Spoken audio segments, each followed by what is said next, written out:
When it's time to sell your home, start with a visit to howardhanna.com. Ranked the #1 real estate site for sellers. Get started today at howardhanna.com.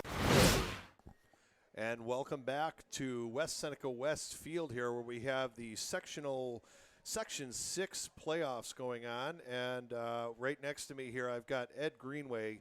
My name is Jeremy Murphy, and Ed has been the Section 6 chairman for 8 years now, Ed? Yes, that's correct. 8 years, and we wanted to kind of take some time and think about the region and what Western New York lacrosse has been gone through over the last couple of years with COVID. Sure. And I wanted to ask you a few questions about that, because I know as the Section 6 chairman, you guys had to navigate some rough waters, just like all the school districts, all the businesses, everyone. What were some of the challenges that you faced as a Section 6 chairman, kind of navigating Western New York lacrosse through the pandemic? Yeah, thank you, Jeremy, for having me on and having an opportunity to talk. I think the biggest thing that we had to endure was that season where we did not have lacrosse. And when you don't have lacrosse and then you don't have it during the summer months where that was your feeder program, that really hurt us. In those situations, we were in a high-risk sport, so we didn't have an opportunity to play. So we lost a season. Now then you come back last year and you go from a high intense season. If you had a hockey player, 7 weeks, then you had football in the spring, 7 weeks, and then you finished up lacrosse with 7 weeks. That literally, we were playing our sectional championships the last day of school in the end of June.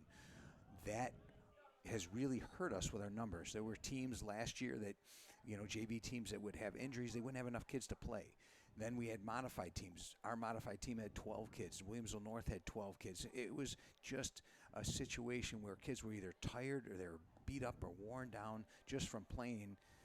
They loved to have the opportunity to play, but it was really hard, and we're still seeing that. We're just getting back with our summer programs now, where they're starting to bump up again, because kids want to play the game, but you lost a year and a half of kids that were never introduced to the game. And then the kids that were playing the game, you can't make that up. I look at my senior group of kids, the 12 kids I have graduating, they lost a year, and really a year and a half, because that 7 weeks last year was a short season. It wasn't a full season, and you can't make that up. So in a sense, we're starting over again, and we're just, I guess, regrowing the game. Yeah, there are a lot of I'm hearing from coaches how hard it was for their modified. How has it impacted those younger programs out there, and the modified specific? And obviously that trickles up as you move through time. Sure does. And if you don't have modified programs feeding your teams, you don't have a varsity, you don't have a successful JV. So when you don't have that group of kids, now you got to go find them. You have to find them a year and a half later. And as well as I do, you get a high school kid who hasn't been introduced or, ignited a little fire in that 7th and 8th grade year. They might not even have the opportunity to get a fire lit under them, per se, to have them try lacrosse. So if I'm a young player out here listening right now, what are some things this summer that they could do in their local areas or in Western New York to get playing and get back to it? What we have happening again, which is coming on full steam right now, Mike Norelli from Frontier and Joe Menudo from Iroquois, they've kind of taken over the reins from Brian Lynn and myself from the Summer League, Western New York Summer Lacrosse League, and they're making it evolve. We've had for the last 30 years a 6-week program where you have 2 weeks of practice and 4 weeks of games. Tuesdays, Thursday nights, we're bringing that back, but we're going to elongate the season, per se, and have a practice game, practice game, practice game, practice game. So it's a situation where the kids get more practice, get introduced, and not just play games. Because you'll watch the club circuit now, and the biggest thing that college coaches are saying is that all these kids are doing is playing. They're playing, going to tournaments, playing 5-6 games a weekend, but they're not getting training. They're not getting better. They're not getting skills. And yes, you get that in the high school level and the JV level modified, but they need to have it even more refined before they get to that next level. So we will have a Tuesday, Thursday night league. The girls will be on Monday, Wednesdays.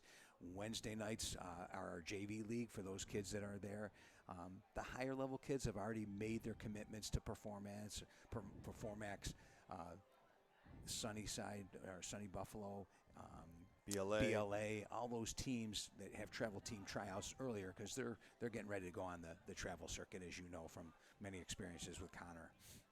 Yeah, but it's been, listen, I mean, there's a lot of people we have respect for, but Ed, you've been one of those consistent people that have been involved in the game over many years here in Western New York. You started in Central New York. We're both from the same area, Marcellus, New York. Section 3, baby, Section 3. Yeah, we love our Section 3, but what's beautiful is you came here and you've given so much time, energy, and effort. Your family's been fully committed.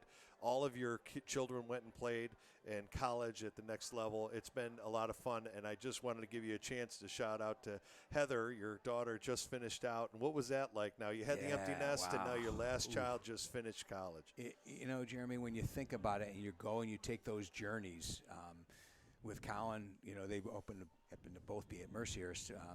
You become those people, become your network, and it's an enjoyable ride. But that last trip heading down to East Stroudsburg, where Heather's Mercyhurst Laker team took on East Stroudsburg, who ended up getting to the national championship at Division II and lost to U Indy.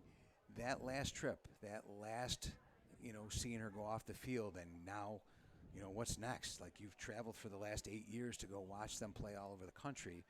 That was bittersweet.